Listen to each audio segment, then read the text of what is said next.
So throughout my 6 years of producing, I've managed to accumulate over 127 placements, all from this bedroom. Now in this video, I'm gonna show you the exact tips and tricks I used to become a social media shark and get these 2 billboard plaques and a gold one too from a small town in the UK. So this video is gonna be split into 5 different tips, of which I haven't seen people cover on YouTube before. And stay tuned, since the last step is one I used to get a song with G-Eazy, Chance the Rapper and Vic Mensa without even knowing. Alright, so now for number 1, loop kits. It might sound like an obvious technique, but I promise you there's things in here that I do and you most likely haven't done to convert these into placements, so stay tuned. When I was coming up, I posted loop kits every week to 2 weeks on YouTube, and I can't even count how many placements I got off of this technique. So here's my tips. Number 1, make it free. Nowadays, it's so easy to get placement ready loops for free, so why would someone pay for yours? Number 2, add a download gate. Gates are literally cheat codes, man. The majority of the algorithm's aims are to keep the user on the app as long as possible. So if someone's not only viewing your video, but also engaging with them, YouTube will recommend them to more people. Number 3, crazy cover art. Your art has to have engaging colors and something clean, which stands out in the search results. If people are clicking your video over others, YouTube will promote that video, meaning more views. And for Number 4, the first loop has to be insane. Now this might be the most important one. First loop literally has to make people's minds blow, and then they'll be more likely to click on the download gate link, engage with your video, and yeah, etc, etc. And for number 5, tags. Most views I get on my loop kits are from the YouTube search, which comes from tags. I'll suggest downloading an extension like vidIQ, TubeBuddy, or something like that, and try to fill up all 500 characters of tags for your kits. Are you catching on to how all this ties up? Well, if you're not, pretty much all the tips I said above would boost your video views. And this is important because if a certain industry producer needs Nada Wick type loops, for example, and they search up Nada Wick loop kit to then see your loop at the top, then if you've done all the steps correctly, then you know they'll use your loops and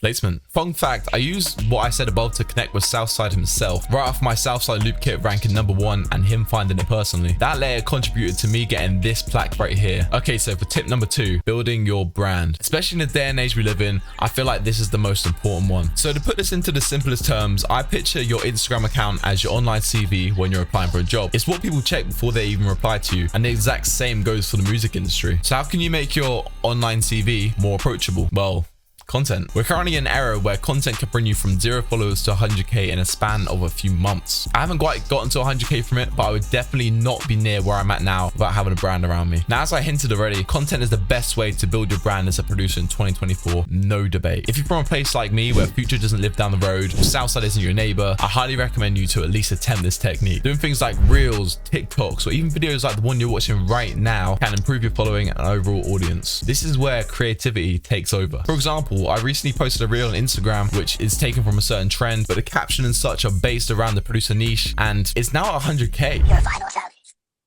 Let your big go to your phone. And so you might be thinking, that's cool and all, but how does this lead me to getting placements? Even when it comes down to posting silly content like that, I've gained followers from hundreds of major industry producers just from my reels. After that, I would reach out to them and get my connections from there. So with this short form content, I would recommend following sounds and videos that are trending on TikTok and be creative to then push them into the producer niche. But if you don't want to do that, that's completely fine. I actually mainly post cook-up videos from my beats with my face at the bottom and a screen at the top. You don't even have to speak for this one, just let the music speak for you. Also, things like studio pictures, place and posts and such are very helpful for this. Just don't post too many black screens with a beat playing. I could literally go on about building your brand for hours, so I'll keep this part short, but just make sure your page looks clean, stable and approachable before even thinking about reaching out to other producers. And that brings me on to my next tip, networking. So whenever I do my one-on-one sessions, which is available on ellislostbeats.com, one of the most asked questions I get is, how do I reach out to people? Now you watching this might be a bit confused, since isn't that the simple part? Well, yeah, reaching out to people is one of the simplest parts of this whole video. Just people overthink it, man. Producers think that they should reach out by asking what someone's loop mail is, beat email, etc, etc. But I just call that producer junk mail, only since that's the same message that around 12 other producers on that day had messaged this person saying. So how would you stand out? So let's put it into these terms. Imagine you're walking down the road and see Metro Boomin, for example. Would you run up to him and say, what's your loop mail, bro? Straight off the bat? I like to think not. Instead, you probably got to him and say, you like so-and-so song from him, ask for a picture, and so on. So why don't we do this in DMs? Minus the photo part. If I would reach out to someone, I would start off by looking into their catalog and say that I like so-and-so song which they produced, and then start a genuine conversation with them. My aim would be for them to eventually ask me for my loops instead of it being the other way around, since then then you know for sure that they're going to open it. Also, producers love an ego boost, just an unofficial fact. And then going back into the content side, the amount of people I reach out to, and after that first DM, they would reply back saying that they've seen my videos, is insane. That means that you're already in their good books. All right, so I just want to thank the sponsor of this video, which is myself.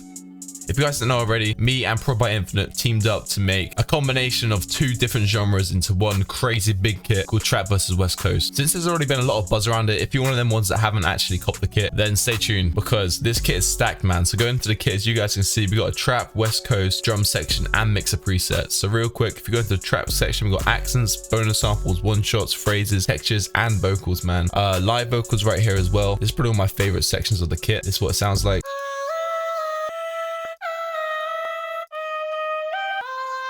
Yeah, man, crazy. So we have that ×2, but one in a trap sort of vibe. So for example, if we go to one of the accents, very like trappy, you know what I mean? So we have that, and then we have a West Coast side. So if you're open to making West Coast or you want to start doing it, then this is where it's at. We got all the stuff here, bonus samples as well. You know, that sort of vibe. And then after that, we got drum synths. We want this kit to literally be everything you need if you want to transition and try out a different genre. So for the drum section, as you guys can see, we got beat builders, drum kit, drum midis, and percussion loops. And that's all into 2 kits each, a trap one and a West Coast one. So you think we have 2 beat builder sections, which is like just little things you chuck on top.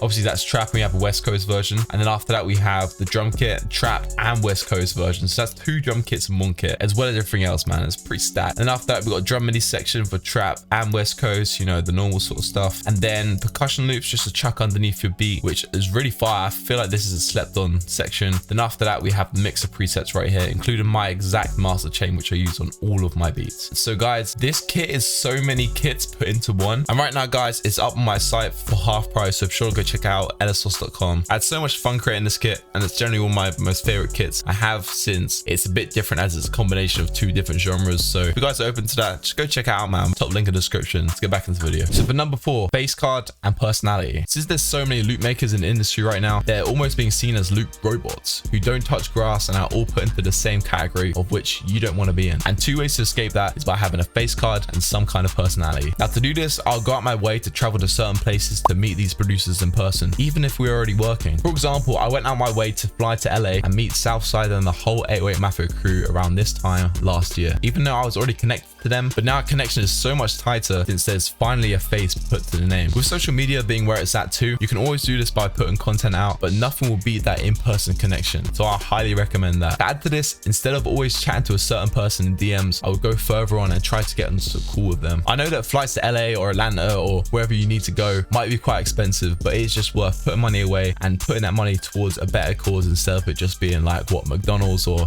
fast food. I think I'd rather put it towards a flight to LA. Do you know what I'm saying? So sometimes it's worth the sacrifice to see the outcome. This is so important since that person, whether it be a producer or an artist, can now realize that you're more than just a beat making robot, and the connection will be so much closer. Also, if you have a personality and don't put on the cool producer look, people will be more likely to work with you, even if your music isn't hard. Let's take this producer named K6 for example. Don't get me wrong, his beats are hard as hell, but I first came across him because I saw him on other people's stories just being genuine and funny as hell. I mean, a big part of his brand is about soy sauce, man. And I'm all there for it. K6 now has songs with multiple major artists and is always seen in the studio. So, I mean, does that not answer what I was saying? And finally, for number 5, Looperman. Now hear me out on this one. If you're not familiar, Looperman is a website where producers can post royalty-free loops on for other producers to use. The first put off by this is that the loops are royalty-free. Just hear me out. See, a lot of people think Looperman isn't really popping like it used to around 3 or 4 years ago, but it still is. 3 years ago, I posted one of my first loops on Looperman because I didn't have any reason not to. And not too long ago, I got a song with G-Eazy, Chance the Rapper, and Vic Mensa through that exact loop. You never know who's watching. So if I was starting out, I would sacrifice that potential royalty money and start putting my loops on Looperman. Just if I do get a placement from it, I can use it to add to my Instagram portfolio, as I was saying earlier on, and use that leverage to reach out to other producers. If you're in it for the long game, then you'll see where I'm coming from. So yeah, I think it's really worth just posting on there and seeing what comes out. Like, what's the worst that can happen? All you have to do is literally create an account on there, post on there, and it's just available for who knows how many people. And back then, my loops weren't even that good, but I still managed to get this massive placement. So it shows that you don't need this crazy amount of talent. You just need to put your loops out there. You need to get your stuff out there. So Looperman, I feel like, is the first spot of which you can do that. And then there's loop kits, and then there's so on and so on. You know what I'm saying? So I'd recommend to do that instead of trying to get these big connections straight off the bat. Just put your stuff out and let these people come to you. That one placement which you didn't see a dime from can help contribute to 10 other placements, man, of which you do see money from. When you already have placements under your belt, producers and artists are more likely to work with you. That's just the unfortunate truth. So yeah, man, if you use all of these tips correctly, I can guarantee you will see some growth. And let me know if you want to see a part 2. Peace.